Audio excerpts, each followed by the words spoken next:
Halo adik-adik, Assalamualaikum warahmatullahi wabarakatuh. Bagaimana kabarnya hari ini adik-adik? Nah, di video kali ini kakak akan berbagi cerita tentang pengalaman teman kita, yaitu Anto yang sedang berlibur di rumah neneknya di kaki Gunung Merbabu. Nah, adik-adik simak baik-baik videonya ya, karena cerita Anto ini akan ada kaitannya dengan materi yang akan kita bahas, yaitu mengenai sifat-sifat cahaya. Oke deh, langsung saja ya, simak ceritanya berikut ini. Saat liburan sekolah, Anto pergi ke rumah nenek di desa yang terletak di kaki Gunung Merbabu. Di desa tersebut belum terdapat aliran listrik, sehingga pada malam hari keadaan di luar sangat gelap. Di mana-mana tampak gelap gulita. Banyak orang-orang berjalan dengan membawa obor. Obor dapat membantu orang melihat dalam kegelapan. Di seberang jalan tampak orang membawa sebuah lampu senter. Dan di ujung jalan tampak sebuah sepeda dengan sorot lampu menembus kegelapan. Untuk melihat dalam kegelapan perlu adanya alat penerangan atau cahaya, cu. Kalau begitu, untuk dapat melihat perlu adanya cahaya ya, Nek. Gumam Anto meyakinkan pendapatnya. Pada pagi hari, cahaya matahari tampak sangat cerah. Di mana-mana tampak bunga bermekaran.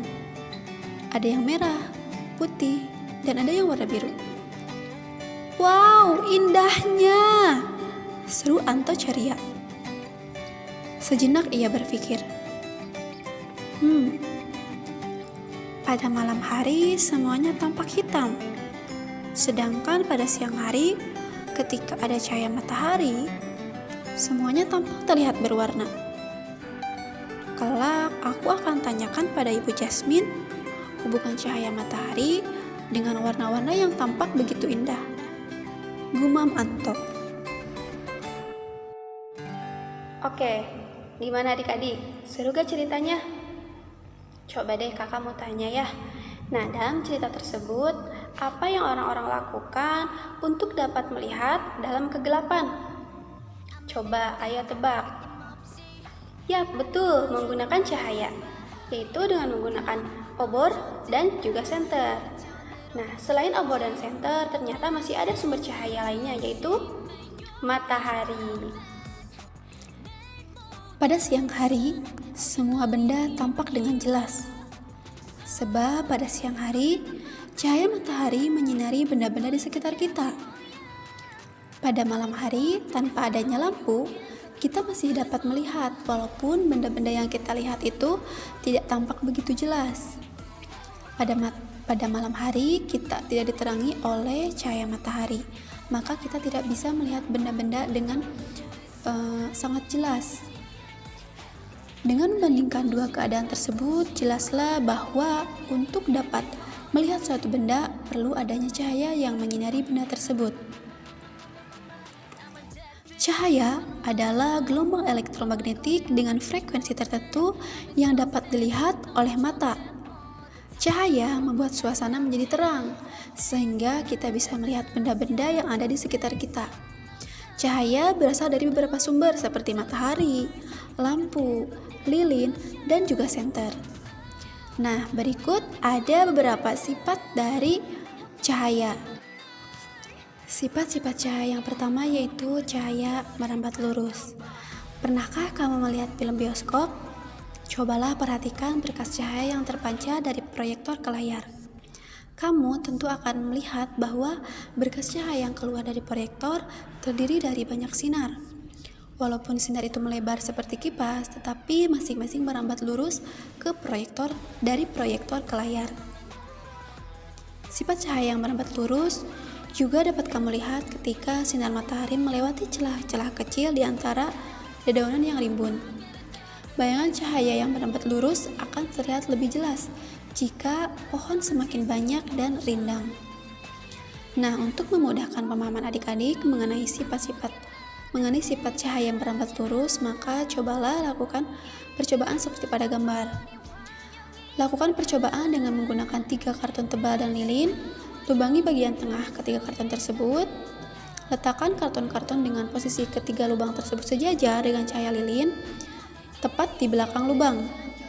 Lalu adik-adik perhatikan apa yang terjadi. Lalu coba menggeser setiap karton tersebut sehingga posisi setiap lubang menjadi tidak sejajar. Nah, perhatikan apa perbedaannya. Kemudian, cahaya dapat menembus benda bening. Benda bening adalah benda yang dapat ditembus oleh cahaya. Contohnya yaitu kaca, plastik bening, air jernih, gelas bening, dan lensa kacamata. Sedangkan benda gelap adalah benda yang tidak dapat ditembus oleh cahaya. Contohnya yaitu kayu, logam, batu, keramik, dan air keruh. Jika cahaya mengenai benda bening, maka cahaya akan menembus benda tersebut. Sehingga kita masih bisa melihat benda-benda yang ada di balik benda-benda bening tersebut. Nah, jika cahaya mengenai benda gelap, maka cahaya tidak akan menembus benda tersebut sehingga terbentuklah bayangan. Contohnya ketika cahaya matahari dapat masuk ke dalam rumah karena menembus kaca jendela rumah. Nah, itu adalah merupakan contoh dari cahaya menembus benda bening. Nah, untuk menambah pemahaman adik-adik, maka adik-adik bisa melakukan percobaan seperti pada gambar, yaitu lakukan percobaan menggunakan senter, gelas berwarna transparan atau bening, benda berwarna gelap, dan benda bening tetapi berwarna. Letakkan peralatan seperti pada gambar, kemudian arahkan cahaya ke tembok melalui gas transparan atau bening, benda berwarna dan gelap, dan benda bening tetapi berwarna. Nah, coba adik-adik perhatikan apa perbedaannya. Kemudian yang ketiga yaitu adalah cahaya dapat dipantulkan. Kita dapat melihat suatu benda karena mata kita menerima cahaya yang memantul dari permukaan benda yang dapat memantulkan cahaya. Contoh benda yang dapat memantulkan cahaya dengan baik adalah cermin. Cermin merupakan benda yang dapat memantulkan sebagian besar cahaya yang jatuh ke permukaannya. Nah, pada saat bercermin, cahaya akan dipantulkan oleh tubuhmu akan mengenai cermin. Oleh cermin tersebut, cahaya akan dipantulkan kembali dan diterima oleh mata sebagai bayangan tubuhmu. Nah, coba adik-adik bercermin ya di rumah. Apakah bayangan adik-adik ada dalam cermin ataukah tidak ada? Cermin terdiri dari 3 jenis, yaitu cermin datar, cermin cekung, dan cermin cembung. Cermin datar adalah cermin yang biasa kita gunakan ketika kita bercermin. Cermin datar itu menghasilkan bayangan yang berukuran sama dengan aslinya sama dengan kita, yaitu ketika kita bercermin. Cobalah bercermin di cermin datar, kamu akan melihat bayanganmu berukuran sama besar denganmu. Cermin cembung banyak dijumpai di spion kendaraan dan cermin pengawasan di toko-toko. Cermin cembung itu mempunyai sifat memperkecil bayangan benda. Oleh karena itu, bayangan yang tampak pada spion terlihat lebih kecil. Kemudian ada cermin cekung. Banyak dijumpai pada lampu senter. Cermin dalam senter didesain cekung adalah untuk membuat cahaya menyebar. Nah, cermin cekung menghasilkan 2 jenis bayangan, yaitu bayangan nyata atau bayangan maya. Jika letak benda sangat dekat dengan cermin cekung, bayangan yang terbentuk adalah maya atau semu, lebih besar dan tegak. Akan tetapi, jika letak benda jauh dari cermin cekung, maka bayangan terbentuk nyata dan terbalik. Bayangan yang dihasilkan oleh cermin cekung dan cermin cembung dapat kamu amati lebih jelas dengan menggunakan sendok yang mengkilap. Coba adik-adik ambil sendok yang memiliki 2 sisi, yaitu sisi cekung dan sisi cembung. Sisi cekung adalah pada bagian dalam sendok, sedangkan sisi cembung adalah bagian luar sendok. Sisi yang cekung itu memiliki sifat yang sama dengan cermin cekung. Cobalah kamu bercermin pada sisi cekung sendok tersebut. Nah, bagaimana nih bayangan yang terbentuk? Kemudian dekatkan telunjukmu pada cekungan sendok. Bagaimana bayangan yang tampak? Coba adik-adik perhatikan. Kemudian cobalah bercermin pada sisi cembung sendok. Nah, bagaimana bayangan yang akan terbentuk? Coba adik-adik perhatikan ya. Selanjutnya, cahaya dapat dibiaskan. Pembiasan terjadi jika cahaya merambat melalui 2 zat yang memiliki kerapatan berbeda. Adanya pembiasan cahaya menyebabkan dasar kolam yang berair jernih tampak lebih dangkal.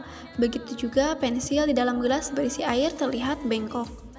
Ketika pensil dimasukkan ke dalam gelas yang berisi air, ada 3 medium yang dilewati pensil, yaitu udara, air, dan gelas. Oleh karena itu, pembiasan terjadi sehingga pensil tampak patah. Jika sebuah benda di dalam air dilihat oleh mata kita, maka benda akan terlihat lebih dekat dari jarak sebenarnya. Hal ini disebabkan cahaya yang kita lihat melalui mata kita itu mengalami pembiasan di dalam air, sehingga benda terlihat lebih dekat dari jarak aslinya. Benda dapat kita lihat karena ada yang memantul dari benda ke mata kita. Nah, kita dapat melihat benda karena ada cahaya yang memantul dari benda. Lensa mata kita akan terganggu jika kita sering melihat benda atau membaca dalam ruangan yang remang-remang gitu, yang nggak gelap, nggak terang gitu. Mata kita juga akan rusak jika sering melihat benda dalam cahaya yang terlalu terang atau menyilaukan. Nah, itu juga berbahaya ya. Nah, berikut ada beberapa alat optik yang dapat membantu penglihatan kita. Yang pertama ada kacamata. Berguna untuk membantu penglihatan pada orang yang mengalami kelainan atau cacat mata. Kemudian kaca pembesar atau loop, berguna untuk melihat benda-benda yang kecil. Yang ketiga yaitu adalah mikroskop, berguna untuk melihat benda yang berukuran sangat kecil, yaitu ukuran mikro seperti virus, jamur, bakteri, dan lain-lain. Kemudian ada teleskop atau teropong. Nah, berguna untuk melihat benda-benda yang jauh seperti bintang, planet, atau tempat jauh lainnya. Gimana nih adik-adik? Sudah paham dengan materi yang kakak sampaikan hari ini? Coba deh kakak mau tanya. Coba adik-adik sebutkan apa saja sifat-sifat cahaya dan apa saja sumber-sumber cahaya. Nah, adik-adik yang tahu jawabannya boleh jawab di kolom komentar. Oke adik-adik, untuk pembelajaran kali ini dicukupkan sekian. Mudah-mudahan kita dapat bertemu lagi di lain waktu, dan adik-adik tetap jaga kesehatan, tetap semangat dalam belajar. Mudah-mudahan ilmu yang kita dapatkan hari ini dapat bermanfaat. Terima kasih, see you next time. Bye-bye. Wassalamualaikum warahmatullahi wabarakatuh.